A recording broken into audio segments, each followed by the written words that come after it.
úvahy, že Trenčania chovajú veľmi pozitívne vzťahy s holandským legendárnym klubom Ajaxom Amsterdam, tak určite dospejeme k tomu, kde brali Trenčania inšpiráciu na... Väčšinu sezóny odchytal Matúš Putnocký, ale ani on nepomohol Nitranom k záchrane.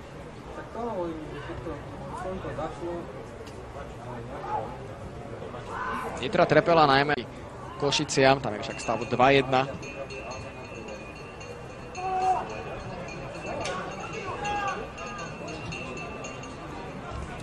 Irobiso, Mráz na pravej strane.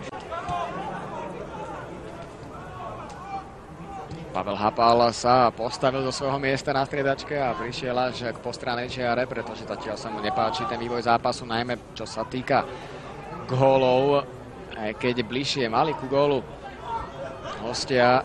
Sami vidíte, aký je futbal zradný teraz, ale možnosť na vyrovnanie, ale už zbytočné vzrušenie, pretože U17-landslag som ju tog brons i höstas. VM-brons, men som inte kunde vara med i den turneringen ordentligt på grund av skada. Ja, det lilla avtrycket han gjorde var ju däremot ganska massivt. Han var ju mer 25. V ohrozeniu brány Seničania.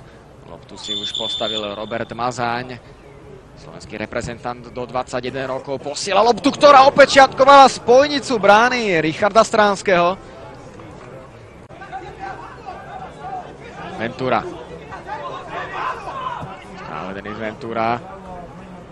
Mazáň. Mazáňov center do 16-ky, ale tam nebol ani Irobiso.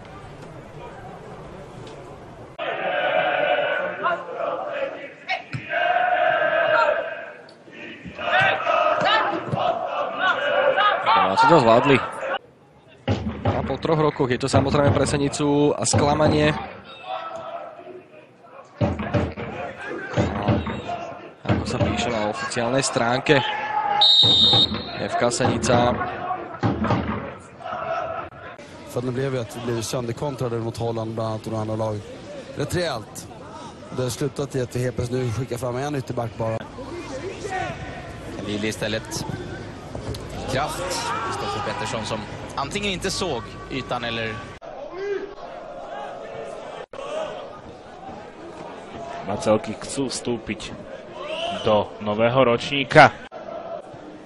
Je dnes trénerom vo svojom premiérovom zápase s tímom AS Trenčín. No a stále pri lopte pekne prenikal vpred s 15-kou Ivančík, ale bol zastavený Baez. Teraz sa zbytočne domáci futbalisti obzerali, neboli si istý tým, či hlavný rozhodca Valášek odpíska nedovolený zákrok na Ivančíka alebo nie. V každom prípade sa hrá ďalej. Mazáň posiela dlhú loptu vpred.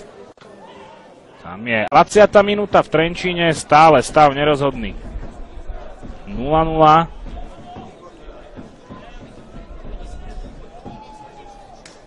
Teraz pochválme Petra Kleščíka. Bolo niečo inom, ale samozrejme nový ročník, noví tréneri. Všetko je v podstate v Trenčíne nové. Teraz si Robert Mazáň.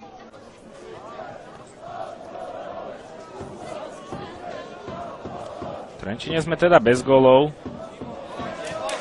Ja len tak rozmýšľam, kde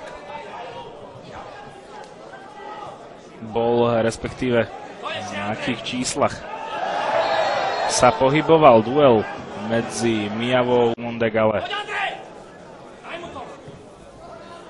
Rohový kop. Končí v rukách Martina Chudého. A teraz sme opäť mohli vidieť strašnú minelu